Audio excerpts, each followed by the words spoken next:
contenido de este podcast contiene información explícita que podría dañar la sensibilidad de quien escucha. Se recomienda discreción.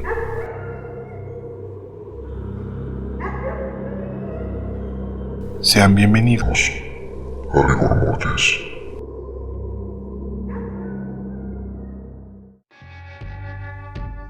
Bienvenidos y bienvenidas a la tercera temporada de Rigor Mortis. Les quiero agradecer a todos los nuevos seguidores del programa. Gracias por tener la confianza y animarse a seguirlo. A mis escuchas antiguos, sean bienvenidos una vez más a otra temporada. Y extrañaba mucho volver y poder subirles episodios a la semana. Para este martes les traigo un episodio que mis escuchas más antiguos recordarán. Sin hacer la introducción más larga, los dejo entonces con el primer episodio de la tercera temporada, aquí en Rigor Mortis.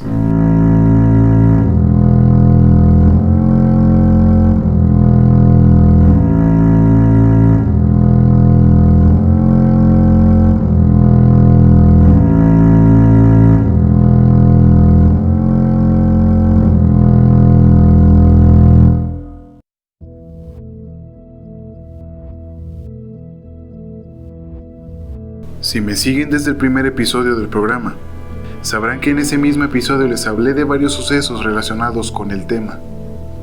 Uno de ellos tiene que ver sin querer con la oscura fama del Hotel Cecil, donde Elisa Lam murió ahogada.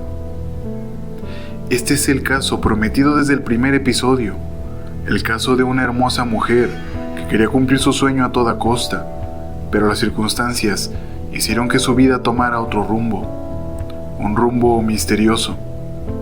Un rumbo que la terminaría de una forma horrible y muy triste. Para los antiguos seguidores del programa, lo prometido es deuda. Este es el caso del asesinato de la Dalia Negra.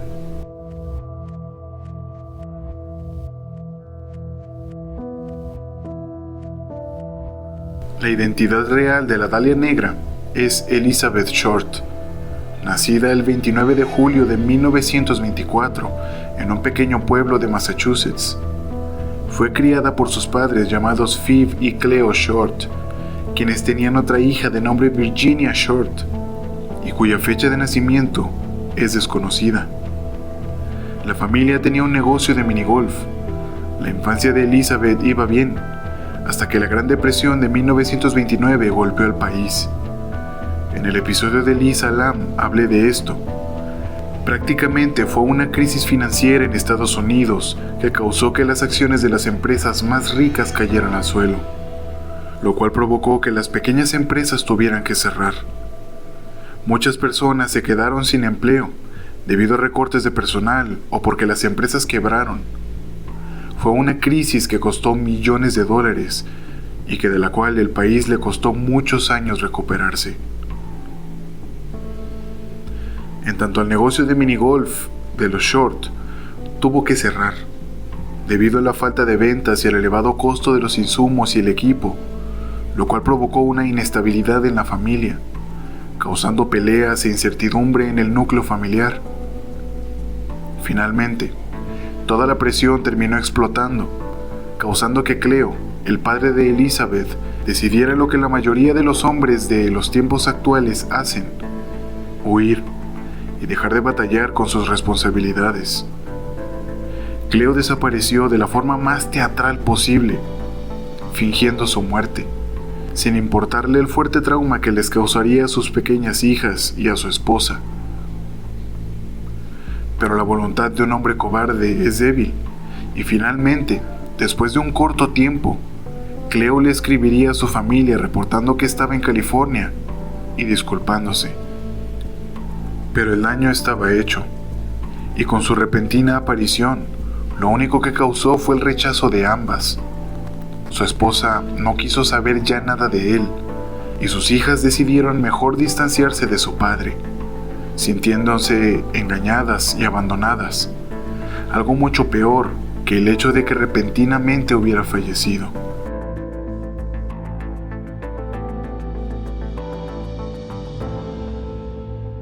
La niñez y juventud de Elizabeth fueron severamente marcadas por el abandono de su padre, pero también por el asma que padecía, enfermedad que se acentuaba con los inviernos tan crudos en su pueblo. El frío era tanto y el asma empeoraba a grado de que su madre decidió hablar con unos amigos que vivían en Florida para que recibieran a Elizabeth en las temporadas invernales de Massachusetts. Sus amigos aceptaron y Elizabeth, de 16 años, comenzaría a viajar en invierno a Florida. Fue exactamente en Miami donde conseguiría su primer empleo como mesera en un restaurante, aprovechando al máximo el tiempo lejos de su casa para conseguir algo de dinero honesto. Los años pasaron y Elizabeth volvía a menudo a Florida. Poco a poco la chica se convirtió en una joven con una belleza deslumbrante. A donde quiera que fuera, causaba que las caras se voltearan a verla. Siendo consciente de esto, Elizabeth decidió echar mano de su belleza para explotarla al máximo. Se tiñó su rubia cabellera de negro, contrastándola con su piel blanca, y se ponía vestidos ajustados. Fue entonces cuando una idea se internó muy profundo en su mente. Ella, desde niña, tenía la ilusión de ser una famosa y talentosa actriz, inspirada por las películas que veía con su madre cuando era niña. Para 1943, cuando Elizabeth tenía 19 años, decidió hacer algo inesperado. Se fue a vivir una temporada a Vallejo, California, a la casa de su padre, esperando poder reconciliarse con él. Pero esto no sucedió, pues su padre la trataba peor que a una sirvienta, queriendo que la chica le hiciera todo, mientras él no movía ni un dedo. Esto a la joven mal, pues se consideraba un alma libre y por su sueño sabía que no tenía ningún futuro si se quedaba con su padre.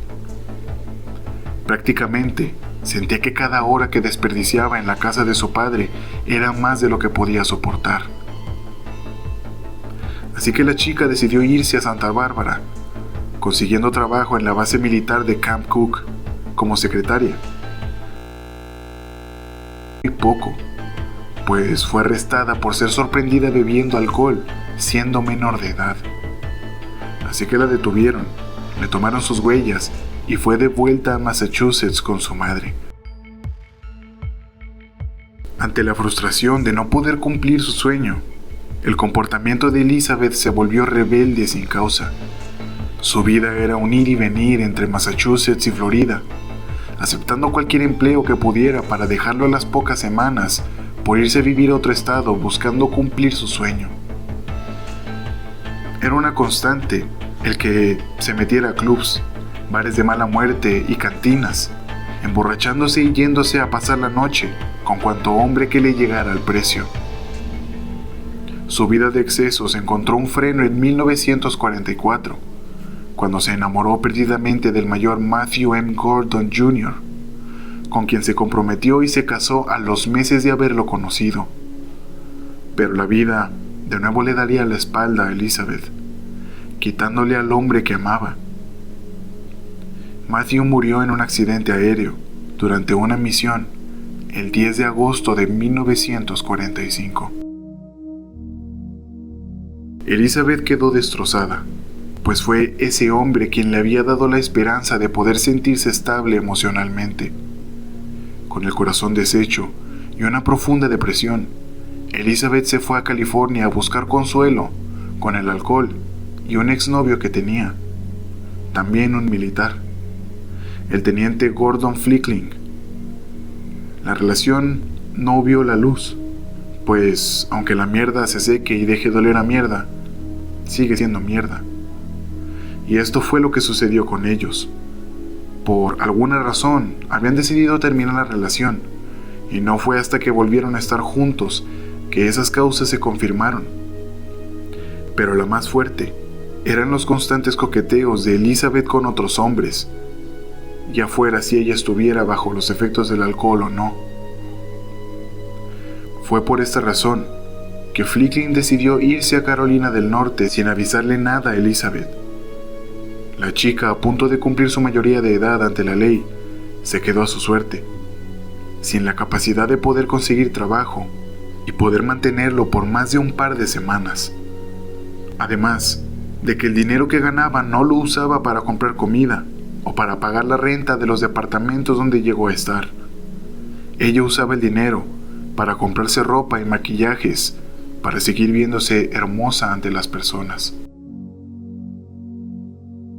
Con su corazón roto, sus sueños casi extintos y trabajando en ocasiones de mesera, Elizabeth solía frecuentar bares y clubes nocturnos de mala muerte, donde ya no solo les coqueteaba a los hombres, sino que ahora prácticamente ofrecía servicios sexuales a cambio de dinero, pero aún ofreciendo su cuerpo al mayor postor, pues su objetivo eran los hombres que fueran militares o exmilitares, con el fin de reemplazar a su marido fallecido o a su exnovio que la abandonó. Sus ganancias iban desde tragos, regalos costosos como joyas o relojes y hasta dinero. Elizabeth nunca se negaba a recibir los regalos, algo problemático, pues los lugares que visitaba estaban llenos de gente de toda clase, desde personas elegantes y amables, hasta de pervertidos y ebrios que estaban a un empujón de abusar de alguien. El 8 de enero de 1900 recibió una llamada de Elizabeth donde le confesaba que se iba a vivir a Chicago para convertirse en modelo. Esa noche la mujer durmió en un motel con un hombre que conoció gracias a que la recogió en una calle de San Diego. El hombre llamado Robert Manley, alias Red, la recogió porque la vio desprotegida y en la noche. Además, estaba buscando así que se ofreció y durmieron en un motel aparentemente sin tener relaciones sexuales. Al día siguiente, Red la dejó en una estación de autobuses donde dejó su equipaje. Según ella, debía viajar a Berkeley, donde se quedaría con su hermana Virginia. Pero antes debía ir a un hotel muy lujoso, llamado Hotel Biltmore, para encontrar 30 horas. Red dejó a Elizabeth en el vestíbulo del hotel y se marchó con su familia. A las 22 horas, los empleados del hotel vieron salir a Elizabeth, y esa fue la última vez que la vieron. El 15 de enero de 1947, a las 10:40 horas, el Departamento de Policía de Los Ángeles recibió una llamada anónima de una mujer que reportaba que podía ver algo en un lote baldío ubicado en la calle de Leymet Park desde su casa. La mujer dijo que era algo parecido a un maniquí abandonado, pero al verlo detenidamente, logró encontrar la forma de un cuerpo humano. Poco después de las 11 horas, los agentes Frank Perkins y Wayne Fitzgerald llegaron al lugar, deseando que lo que hubieran encontrado solo fuera eso, un maniquí roto. Pero en cambio, la escena era sacada de una pesadilla. Sobre el pasto del baldío yacía una mujer con su cuerpo cruelmente mutilado. El cuerpo estaba completamente desnudo, partido en dos por la altura de la cintura. Las partes estaban a una distancia de medio metro entre ellas. Los intestinos formaban un camino, como si se unieran por ellos. Los brazos habían sido colocados hacia arriba y las piernas estaban abiertas. La mayoría de los intestinos habían sido colocados dentro de la pelvis. El seno derecho había sido mutilado completamente y en el cuerpo se encontraron moretones, laceraciones, quemaduras y cortes en forma de X. Sus muñecas y sus tobillos tenían marcas de ataduras, como si lo hubieran torturado hasta morir. Su cara tenía cortes largos, desde la comisura de los labios hasta casi las orejas, formando una especie de sonrisa macabra que, combinada con sus ojos sin vida, mostraban un último y tétrico gesto de agonía. En su frente tenía marcada una letra B. Le faltaban partes de su piel que habían sido retiradas de manera muy minuciosa. En la autopsia se descubrió que los cortes en la piel fueron antes de que muriera, incluyendo la salvaje extirpación de su seno derecho. Además, le faltaba un pedazo de una de las rodillas, mismo que fue encontrado dentro de la desgarrada vagina de la mujer, junto con pasto dentro, y como cereza en el pastel, habían tenido relaciones necrofílicas con el cadáver. Aunque fue difícil dictaminar si fue antes o después de haber partido en dos el cuerpo. La causa de la muerte fue por derrame cerebral, ocasionado por varias fracturas craneales, declarando que fue golpeada por un objeto pesado y sin punta. Pese a la escena sacada de la peor pesadilla que alguien pudiera tener, no fueron encontradas ni manchas ni charcos de sangre en el lugar, ni a los alrededores donde el cuerpo fue hallado, demostrando que quien la hubiera asesinado lavó perfectamente el cuerpo antes de dejarla en el lugar.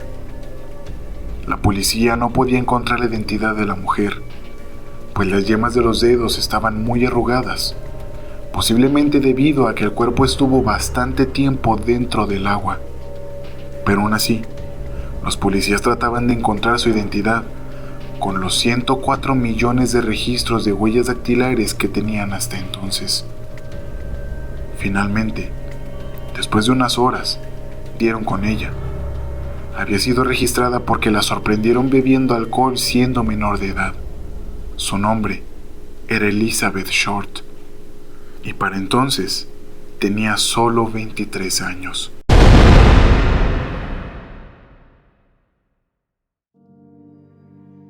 Su vida y sus sueños de convertirse en actriz repentinamente habían llegado a su fin, pero antes de morir, vivió un infierno en la tierra. Alguien había torturado y asesinado a Elizabeth. Solo haría falta encontrar a la persona quien lo había hecho. La noticia del espantoso hallazgo del cuerpo de Elizabeth viajó muy rápido. Esto debido a que los reporteros estaban bastante metidos en el caso, incluso metidos con los policías, quienes temían en darles detalles de la autopsia que le practicaron al cuerpo. Además de que la escena del crimen no se precintó para alejar a curiosos, fotógrafos y reporteros. Es por esto las numerosas fotografías que hay del cadáver, mismas que por supuesto no recomiendo ver.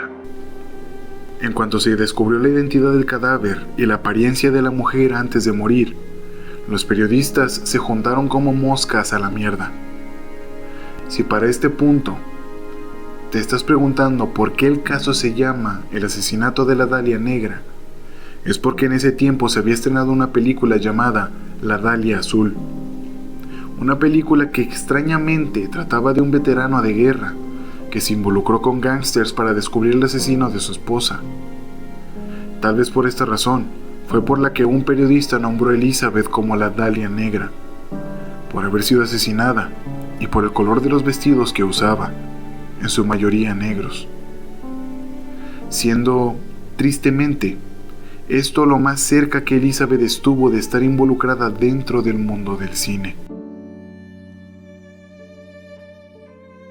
Con el amplio alcance que la noticia alcanzó en muy poco tiempo, la gente comenzó a meterse cada vez más al caso, al grado de obstruir con la investigación policíaca. Las autoridades no podían dar con la solución al caso, no tenían forma de rastrear al asesino de la mujer, no había rastros de sangre, nadie había visto quién dejó el cuerpo en el lugar, y no contaban con la tecnología suficiente para encontrar pruebas de ADN del asesino. No porque no pudieran, sino que, aunque pudieran sacar la prueba, no tenían ningún sospechoso con el cual compararla. El Departamento de Policía de Los Ángeles se llenó de la sinfonía disonante de los teléfonos sonando todo el día. Diversas personas daban pistas falsas sobre el supuesto paradero del asesino, aportando datos inexistentes, confesando ser el asesino o incluso conocerlo. Los recursos y el tiempo de los agentes que contestaban las llamadas eran destinados a descartar todas las pruebas y testimonios falsos de personas con altas necesidades de atención. Incluso supuestos videntes y científicos sin ningún sustento pedían uno de los ojos del cadáver de Elizabeth, con el fin de poder investigar si en su retina había quedado la imagen de su asesino. Obvio, ninguno de los oficiales prestó el cuerpo de Elizabeth para estos experimentos. Días después de haber encontrado el cuerpo de Elizabeth, se encontró el bolso y los zapatos de la mujer en un contenedor de basura a varios kilómetros del lugar donde estaba su cuerpo. Pero las investigaciones forenses no podían dar a luz un culpable ni una pista, pues les faltaba la tecnología que ahora se tiene para poder encontrar rastros de ADN y poder compararlos con los que aparecían en los registros policíacos. Los detectives trataron de encontrar paralelismos entre el crimen de la Dalia Negra con los que estaban ocurriendo en el país. El crimen con el cual lo compararon fue con el de los crímenes del torso, que fueron la aparición de torsos sin miembros en Cleveland entre los años de 1934 y 1938. Caso que aún estaba abierto porque no encontraban al asesino. Sin embargo, descartaron la posibilidad de que ese mismo asesino pudiera trabajar en Los Ángeles, debido a que los cuerpos encontrados en Cleveland, a pesar de estar también partidos a la mitad por la cintura, a todos les habían cortado la cabeza y los brazos. Los detectives estaban a punto de tirar la toalla y almacenar el caso junto con los demás que no podían cerrar, hasta que el 24 de enero les llegó una pista de vital importancia. A las oficinas del periódico Examiner llegaron algunas de las pertenencias de Elizabeth. El sobre no tenía remitente y todos notaron que las pertenencias estaban manchadas con gasolina, solvente que se usa para borrar huellas dactilares. Entre las pertenencias se encontraron fotografías y una agenda con 75 nombres y con páginas faltantes. En el sobre aparecía la leyenda escrita con letras recortadas de periódico: "Aquí están las pertenencias de la Dalia Negra. Después les enviaré otra carta". Las pertenencias fueron entregadas al Departamento de Policía de Los Ángeles, pero todo lo que obtuvieron fue prácticamente nada. Los detectives se encargaron de buscar uno por uno a los 75 nombres que se encontraban en la agenda, pero todo fue en vano, pues fueron hombres que la vieron ocasionalmente y en una sola ocasión. Muchas veces solo aceptaron invitarle un trago y tras rechazar la oferta de Elizabeth de tener relaciones sexuales con ella, se marcharon y nunca la volvieron a ver. A los pocos días, llegó una carta como el anónimo había prometido. La carta decía que él era el asesino y que se iba a entregar en una fecha y lugar determinados. Pero al llegar ese día, se recibió otra carta donde decía que había cambiado de opinión y que había decidido que nunca lo iban a atrapar. La investigación no avanzó.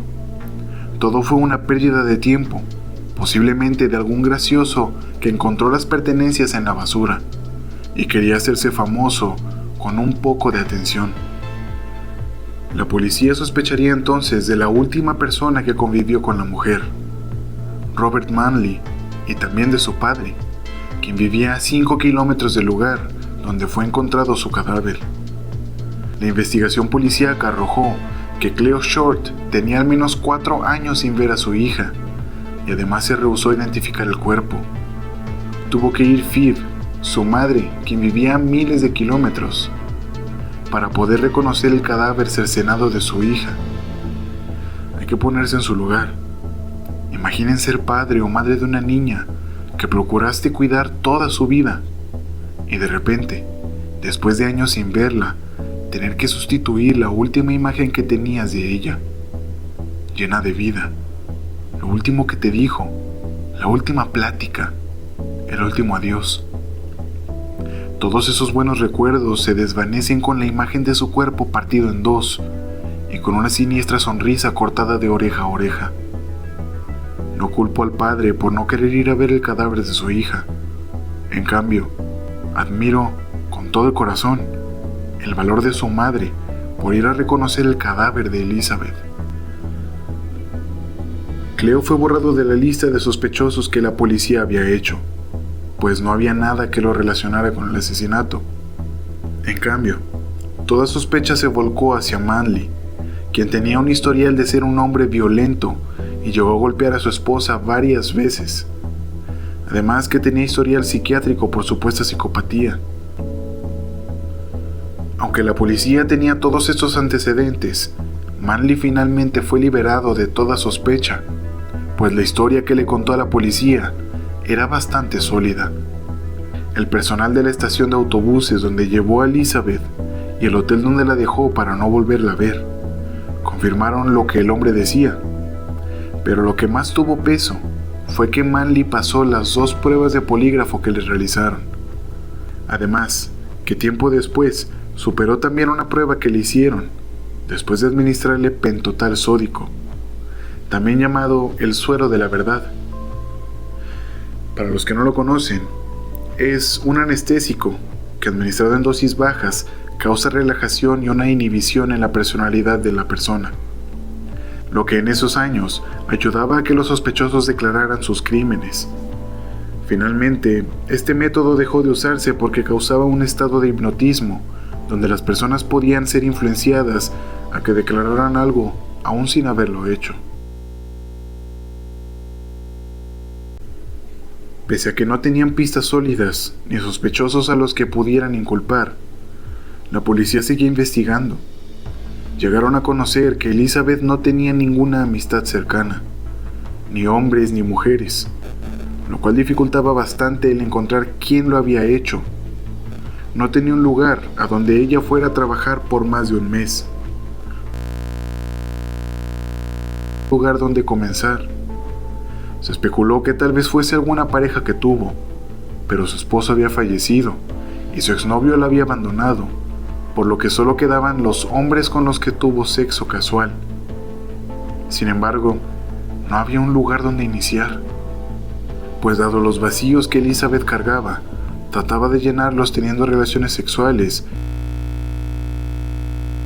a visitar diversos clubes y bares, por lo que cualquier persona podría haber sido su asesino. Lo que a la policía le intrigaba más era el hecho de que el cuerpo estuviera tan limpio de manchas de sangre, además de haberla seccionado en 2 sin romper los intestinos, el limpio corte de su seno derecho cercenado y los cortes en su cara formando una sonrisa, mismos que cortaban los tendones de la mandíbula inferior, dejándola colgando de la piel. Todos esos cortes eran de cómo hacerlos, por lo que sospechaban de algún cirujano o carnicero. Además, al principio no descartaron que pudiera ser una mujer, por el hecho de que el cuerpo estaba seccionado en 2, facilitando el cargarlo, porque una mujer no tendría la misma fuerza que un hombre. Pero dado que habían practicado necrofilia con el cadáver, terminó descartada la posibilidad de que fuera una mujer. La lista que al final tuvieron los detectives fue la siguiente. En primer lugar aparecía Mark Hansen. Era el propietario de un club nocturno en Los Ángeles. Conocía a Beth, quien frecuentaba mucho el lugar. Incluso la llegó a hospedar en su casa varias veces. No tenía historial criminal ni un comportamiento agresivo, aunque declaró que intentó tener relaciones sexuales con Elizabeth a la fuerza, pero ella lo rechazó y él dejó de insistir. La agenda que se encontró entre las pertenencias era de él, pero nunca la usó, así que se la dio como regalo. Fue además de las últimas personas que la vio. Entre sus amigos estaban médicos y supuestamente algunos mafiosos. No se le pudo comprobar nada que lo incriminara con el asesinato, más que pruebas circunstanciales. Sin embargo, nunca fue excluido como sospechoso. La siguiente persona fue el Dr. Patrick S. O'Reilly. Era un cirujano amigo de Mark Hansen. Conoció a Elizabeth por medio de él. Era habitual encontrarlo en fiestas y orgías en las playas de Malibú. Tenía un historial muy grande de violencia sexual. Fue ingresado a la policía después de secuestrar y golpear a su secretaria para violarla, después de dejarla medio muerta. Aquí es donde se obtiene una prueba muy incriminatoria, pues uno de los senos de la mujer había sido extirpado, presentando una similitud muy grande con el asesinato. Sin embargo, La policía decidió liberarlo ya que no había pruebas incriminatorias que pudieran relacionarlo con el crimen, ni su historial criminal, ni la gran coincidencia de que la víctima que violó fuera encontrada sin uno de sus senos.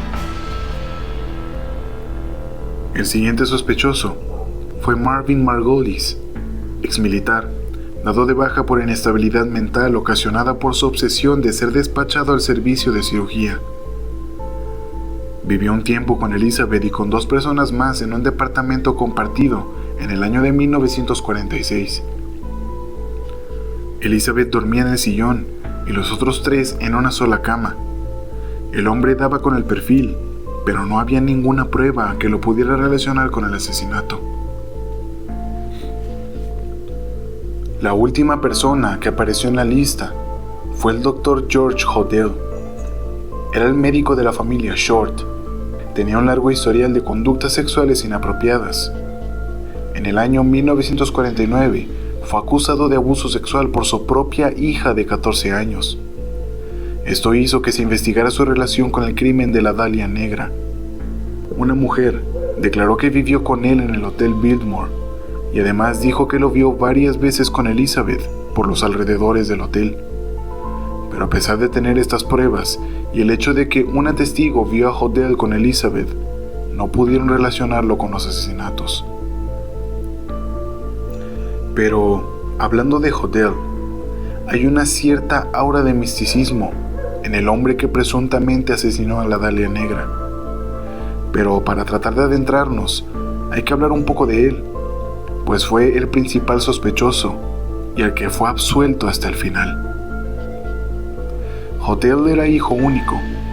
En su infancia, sus padres lo llevaron a hacerse una prueba de coeficiente intelectual, mismo que arrojó un puntaje de 186, bastante alto incluso para el resultado de coeficiente superior al promedio. Pero además de ser académicamente muy inteligente, era un niño prodigio, llegando a tomar clases de piano, sobresaliendo sin dificultades. Además, tocando un concierto él solo en el Auditorio Shrine en Los Ángeles. Por esta hazaña, el compositor Sergei Rachmaninov viajó a la casa de los padres para poder escuchar al niño tocar. Hodel asistió a South Pasadena High School, graduándose a los 15 años y entró en el prestigioso Instituto de Tecnología de California en Pasadena, pero abandonó la universidad después de un año debido a un escándalo sexual en el que estaba involucrado junto a la esposa de un profesor. Pero no solo tuvo relaciones con la mujer, sino que la había dejado embarazada y quería criar a su hijo juntos. Sin embargo, ella se negó. El romance entre Hodel y la mujer hizo que el matrimonio con el profesor se terminara. Pero la conducta de Hodel solo empeoró con el pasar de los años, llevándolo a no poder crear una familia estable. Por el año de 1928, Hodel estaba en matrimonio con una mujer llamada Emilia y tenía un hijo con ella, Duncan. Después, en la década de 1930, estaba legalmente casado con una modelo de San Francisco, Dorothy Anthony, y tenía una hija con ella, Tamar. Hodel se graduó de Berkeley Pre-Med en junio de 1932. De inmediato se registró en la Escuela de Medicina de la Universidad de California y recibió su título de médico en junio de 1936.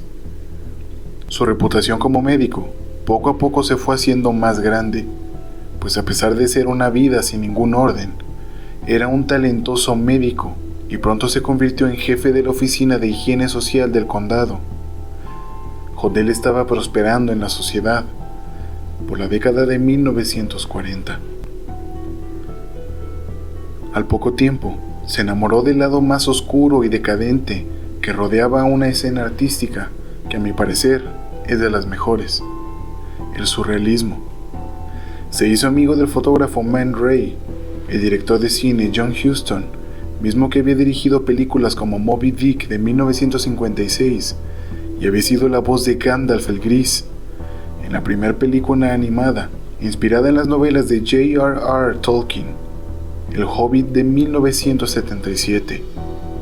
Su amistad con figuras que resaltaban en el gremio artístico lo llevaron a interesarse en prácticas que en ese tiempo eran oscuras y bastante extremas, como por ejemplo el sadomasoquismo. Además de ser un alcohólico, un mujeriego y un asistente frecuente a fiestas y orgías que los artistas de Hollywood organizaban. La segunda esposa legal de Hodel, con quien se casó en 1940, fue la ex esposa de John Huston, Dorothy Harvey. La llamó Dorero para evitar confusiones con su otra esposa, Dorothy Anthony, al menos dentro de su círculo, pero ella fue más conocida como Dorothy Houston Hodel. Hodel compró la casa Southen en 1945 y vivió allí desde 1945 hasta 1950.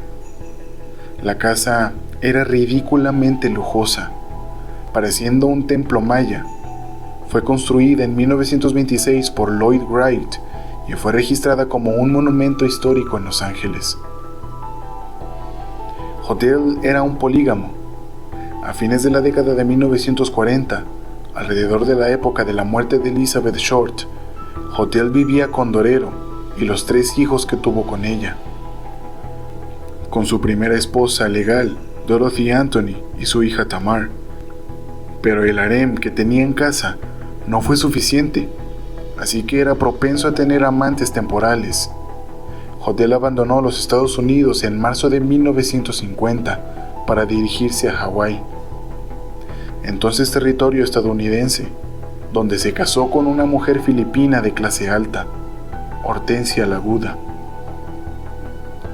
Hodel fue sospechoso de asesinato por primera vez en 1945, después de la muerte de su secretaria Ruth Spaulding, por una sobredosis de drogas. Se sospechaba que la había asesinado para encubrir sus fraudes financieros, como facturar a los pacientes por pruebas que nunca se realizaron, y para proteger los valiosos secretos que había obtenido sobre la policía y los políticos de los pacientes que obtenían abortos ilegales. Para llegar a Hodel, la policía primero tuvo sospechas de que Elizabeth primero fue víctima de algún artista. Así es. Se creía que algún artista raptó a Elizabeth, la asesinó y la colocó en este lote baldío con esa postura de brazos y piernas, con su seno amputado, las heridas en el cuerpo y una sonrisa cortada hasta las orejas, tal vez para tomar una fotografía y dejar el cuerpo como prueba de su obra. Un artista del cual se sospechó fue Man Ray, quien tenía obras donde se exponían torsos desnudos, la mayoría de espaldas. Pero no hubo forma de relacionarlo con el crimen. Aún así, investigaron su círculo cercano, destacando una George Hill Hodel Jr., debido a que era un cirujano, alcohólico y mujeriego. Además que se rumoraba de su fama de adicto al sexo y a las prácticas oscuras del arte. Una de esas prácticas podía llevarlo a practicar la fotografía post-mortem, que se dedica a fotografiar a los cadáveres de las personas como si estuvieran vivas. Tenía pruebas que relacionaran a Hodel con la víctima. Todo hasta que en el año de 1949, su hija de 14 años, Tamar, lo acusó de abuso sexual incestuoso y de embarazarla. A la chica después se le practicó un aborto clandestino. Hodel fue absuelto después de un juicio con muchos testigos presentes durante la violación y que también participaron en los actos sexuales. 2 testificaron en el juicio. El tercero se retractó de su testimonio anterior y se negó a presentarse. La teoría es que Hodel lo había amenazado con guardar silencio, así que el juicio había hecho que Tamar pareciera una mentirosa que le había fabricado la acusación de abuso. Hodel llamó la atención de la policía como el sospechoso principal del asesinato de Elizabeth Short, después del juicio por abuso sexual. Primero se estaba investigando a los presuntos o conocidos criminales sexuales en el área, y en ese juicio se supo que Tamar supuestamente afirmó que su padre era el asesino de Dahlia.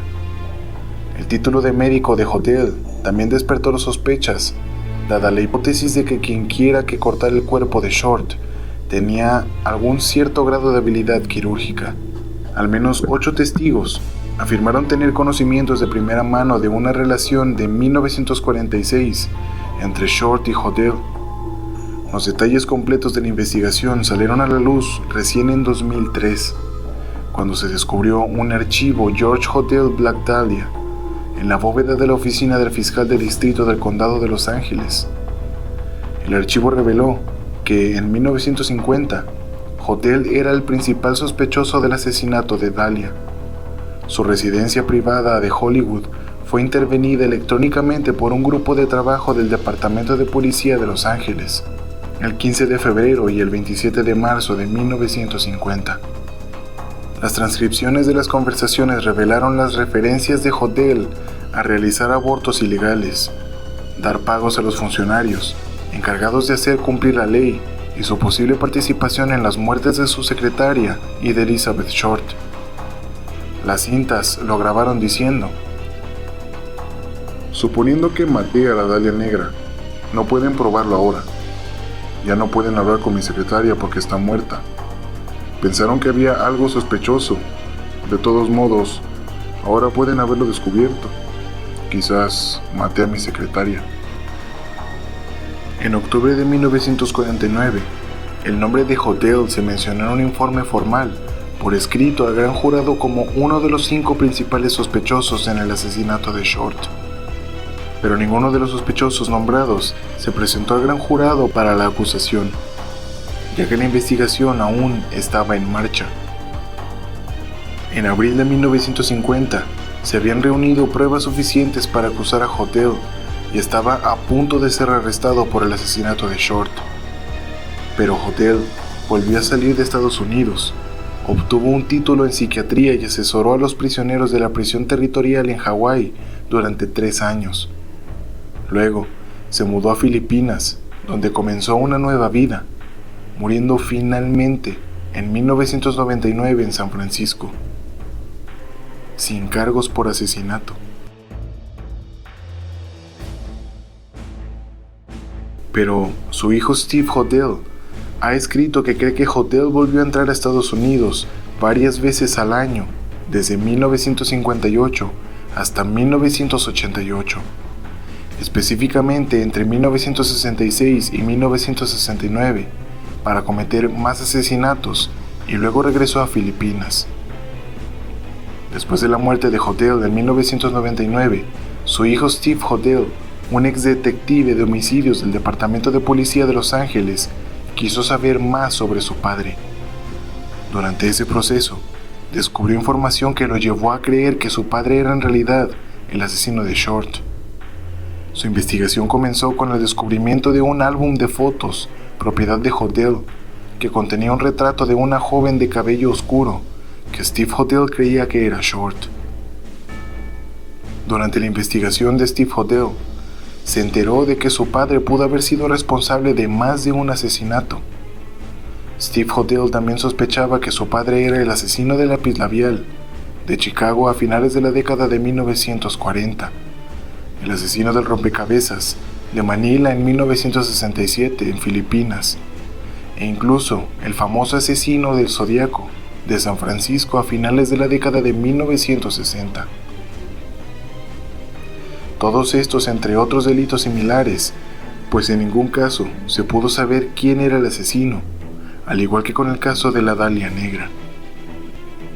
Un episodio de septiembre de 2006 de la serie de televisión llamada Cold Case Files, presentado por Bill Curtis, ilustra la reacción dividida de la hipótesis de Steve Hodel, como se describe en su primer libro, Black Dahlia Avenger, de 2003. El fiscal adjunto del distrito, Stephen Kay, se describió a sí mismo como muy impresionado por la investigación y las conclusiones de Steve Hodel, e incluso llegó a declarar que el caso había sido resuelto. Otros han señalado que Kay, quien desde entonces se encuentra jubilado, llegó a esta conclusión al tratar las numerosas afirmaciones controvertidas de Steve Hodel como un hecho establecido. El detective activo Brian Carr entonces a cargo del caso Black Dahlia, afirmaba que aún estaba abierto. La opinión de Carr era que la teoría de Hodel se basa en algunos hechos intrigantes vinculados entre sí, por suposiciones sin ningún fundamento. Los familiares de Short tampoco estuvieron de acuerdo con que las fotos del álbum de Hodel fueran de ella. Carr aseguró que, si alguna vez llevaba un caso tan débil como el de Steve Hodel a un fiscal, se reirían de él en la oficina. Carr, admitiendo que no había leído todos los materiales de Steve Hodel, agregó: "No tengo tiempo para probar o refutar la investigación de Hodel. Estoy demasiado ocupado trabajando en casos activos". Desde entonces, Steve Hodel ha producido 2 libros adicionales sobre el caso de la Dahlia Negra y varios libros sobre el asesino del Zodiaco y otros casos, intentando relacionarlos con su padre, sin éxito alguno. El fiscal adjunto Steve Kay revisó el caso y proporcionó una opinión legal de que el caso se resolvió. Luego lo presentó al entonces jefe de detectives activo del Departamento de la Policía de Los Ángeles, James McMurray, en 2004. McMurray, después de revisar la investigación, dio la siguiente orden a los detectives de homicidios bajo su mando: "A menos que puedan encontrar algunos agujeros importantes en la investigación de Steve, sigan adelante y aclaren el asesinato de la Dahlia Negra". En 2014, Mitzi Roberts, el detective del caso de Elizabeth Short, asignado al Departamento de Policía de Los Ángeles actualmente, declaró en una entrevista con el periodista de televisión de KMEX Univision, Leon Cross: "En realidad estoy de acuerdo con usted. Creo que Steve Hodel ha elaborado una teoría muy convincente. Creo que hay muchas cosas que lo parecen, y su padre podría ser el responsable del asesinato de la Dahlia Negra". Aún con tantas especulaciones, lo que ocurrió no se pudo cambiar a tiempo ni se pudo comprobar que George Hodel asesinó a Elizabeth Short, por lo que el caso no se pudo cerrar, a pesar de que su hijo Steve Hodel trató por todos los medios de incriminar a su padre, ya sea porque en realidad sabía algo, o por el rencor que le guardó, porque el hombre fue un completo fraude como padre, como esposo y como hombre. El caso sin resolver de Elizabeth Short ha pasado a la historia como uno que logra llenar de misterio a la gente que escucha hablar de él. A lo largo de los años se han ido formando diversas teorías que involucran a diversas personas. Tales teorías han especulado que la mafia tuvo que ver por problemas que Elizabeth Short tuvo con ellos, o hasta involucrar al director de cine Orson Welles. Obviamente, las teorías son completamente descabelladas y no tienen ninguna traza. Pero este caso siempre pasará a ser un asesinato sin un culpable, lleno de misterios y con un triste final, con los sueños y la vida de una mujer pisoteados. A lo largo de los años, varios artistas que fueron influenciados por este cruel asesinato lograron hacer programas famosos, pero el más destacado, a mi parecer, fue el caso de un grupo de músicos en Michigan que en 2001 fundarían la banda de death metal melódico llamada The Black Dahlia Murder. Si les gusta este género, recomiendo mucho que vayan a escuchar la banda. Elizabeth Short fue siempre una soñadora, una mujer que desde pequeña quería sentirse amada. Ese era el constante sentimiento que buscaba. Fue abandonada por los hombres que más amó en su vida, su padre quien fingió su muerte y su esposo quien falleció en el cumplimiento del deber. Su ilusión de convertirse en actriz era motivada por ese sentimiento precisamente, sentirse amada, no solo por su madre, quien hizo de todo por sus hijas, sino sentirse amada por todo el mundo. Quizás quería que alguna chica como ella, sin el amor de su padre, la viera actuar en películas románticas y pudiera sentirse un poco reconfortada por su fabulosa actuación. Pero todo se quedó a medio camino. Su sueño nunca se cumplió, y lo más cerca que estuvo del cine fue gracias a una película la cual quedó opacada por el brutal asesinato de una mujer inocente, llena de sueños y vacíos emocionales. ¿Tú qué opinas? De todos los sospechosos que se expusieron, claramente Hodel fue el que cumplía más con el perfil del asesino. De igual manera, tú tienes la última opinión. Si el episodio te gustó, me ayudas mucho compartiéndolo con tus conocidos. Por favor, sígueme en redes sociales, donde publico las imágenes de archivo de los episodios. Los enlaces los vas a encontrar en la descripción de cada episodio. Estoy muy contento de volver. En este primer episodio les entregué un caso que yo había prometido desde el primer episodio del podcast. No se aparten de aquí, pues vienen casos aún más interesantes.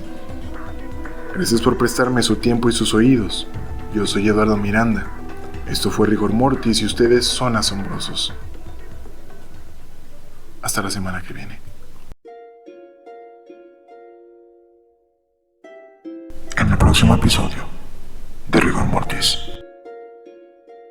Ya nos aventuramos a tratar de descubrir quién fue el asesino de la Dalia Negra. Sin éxito tal vez, porque ni siquiera las autoridades han descubierto quién fue quien la mató. En cambio, en el episodio siguiente es claro saber quién mató a quién. Justo cuando el hambre se junta con las ganas de comer. No les puedo dar más pistas que esta. Si quieres saberlo, no te puedes perder el próximo episodio. Estreno el próximo martes.